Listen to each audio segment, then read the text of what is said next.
Hello students, आज हम part 1 भाषा, बोली, लिपि और व्याकरण को आगे कंटिन्यू करते हैं।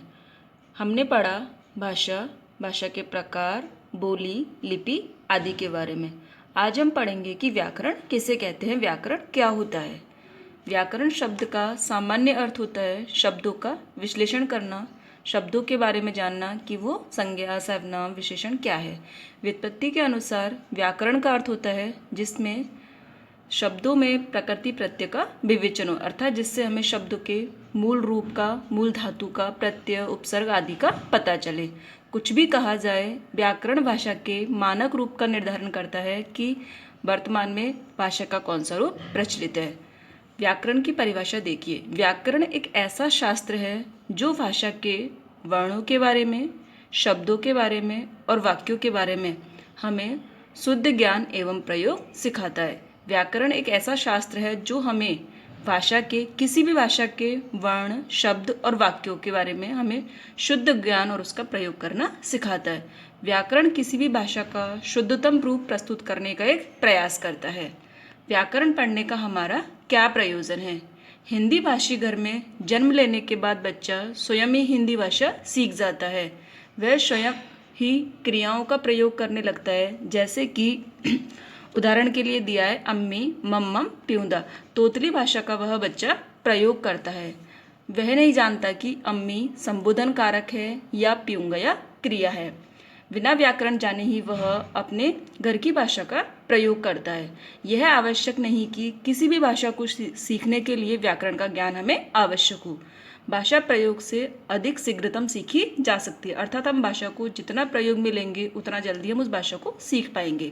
लेकिन जैसे जैसे बच्चा बड़ा होता है वैसे वैसे वह भाषा के स्वरूप को और अधिक स्पष्ट रूप से समझना चाहता है और उसका अधिक अच्छे तरीके से ज्ञान प्राप्त करना चाहता है, तब उसके लिए व्याकरण का अध्ययन आवश्यक हो जाता है। दूसरा है, अपनी मातृभाषा के अतिरिक्त यदि कोई भी भाषा सीखते हैं तो उसके ज्ञान के लिए हमें उस भाषा के शुद्ध शब्दों और वाक्यों के प्रयोग के लिए भी व्याकरण को जानना आवश्यक होता है। तीसरा है, अपनी सभ्यता और संस्कृति के संरक्षण के लिए उसको बचाने के साथ साथ व्याकरण को भी हम जोड़ सकते हैं। अपने विचारों को अगली पीढ़ी को हस्तांतरित करने के लिए, अगली पीढ़ी को देने के लिए भी व्याकरण का ज्ञान आवश्यक है।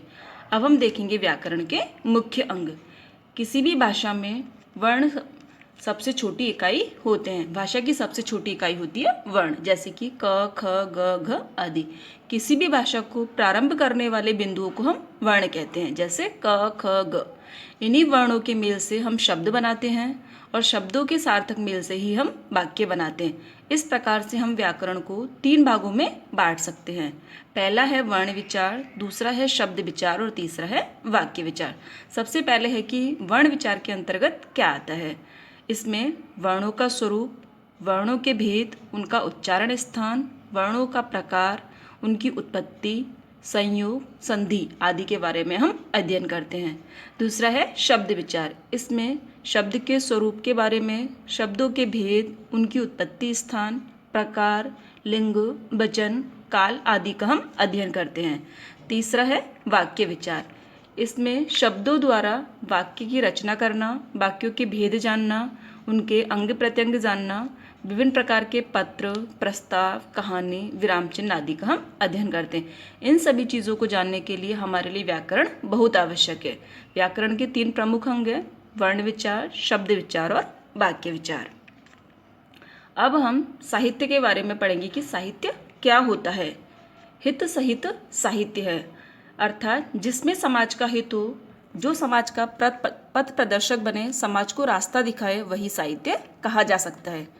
जिसमें समाज का हित हो, जो समाज का पथ प्रदर्शक बने, जो समाज को सही राह दिखाए, वह साहित्य होता है। साहित्य किसी भी भाषा के संचित ज्ञान संग्रह को, अर्थात किसी भी भाषा में संचित इकट्ठा किया हो उस भाषा का ज्ञान संग्रह, उसमें लिखे गए कविता, कहानी जो भी है, उन सभी को हम साहित्य कहते हैं। साहित्य 2 प्रकार का होता है, गद्य साहित्य और पद्य साहित्य। गद्य साहित्य, इसमें लेखक अपने मन के भावों और विचारों को व्यवस्थित भाषा और रचनात्मक प्रक्रिया द्वारा व्यक्त करता है। गद्य में लेखक अपने मन के भावों और विचारों को एक व्यवस्थित भाषा के द्वारा रचनात्मक प्रक्रिया द्वारा उसे व्यक्त करता है।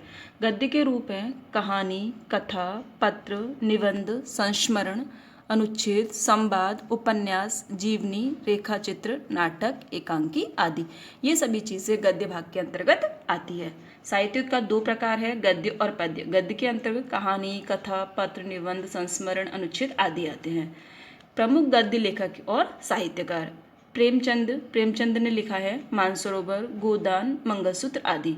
जयशंकर प्रसाद की रचनाएं हैं ध्रुव स्वामिनी, चंद्रगुप्त, स्कंदगुप्त आदि। आचार्य चतुरसेन की रचनाएं हैं वयम रक्षामः, सोमनाथ, वैशाली की नगरवधू।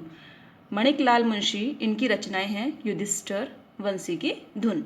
वृंदावन, इसके अलावा कुछ और भी प्रमुख गद्य साहित्यकार हैं वृंदावन लाल वर्मा, धर्मवीर भारती, चंद्रधर शर्मा गुलेरी आदि। अब हम प्रश्न देखते हैं। प्रश्न नंबर 1 है व्याकरण किसे कहते हैं? व्याकरण किसे कहते हैं? प्रश्न नंबर 2, व्याकरण को कितने भागों में विभाजित किया गया है? व्याकरण को कितने भागों में विभाजित किया गया है? प्रश्न नंबर 3, साहित्य किसे कहते हैं? प्रश्न नंबर 3, साहित्य किसे कहते हैं? Thank you.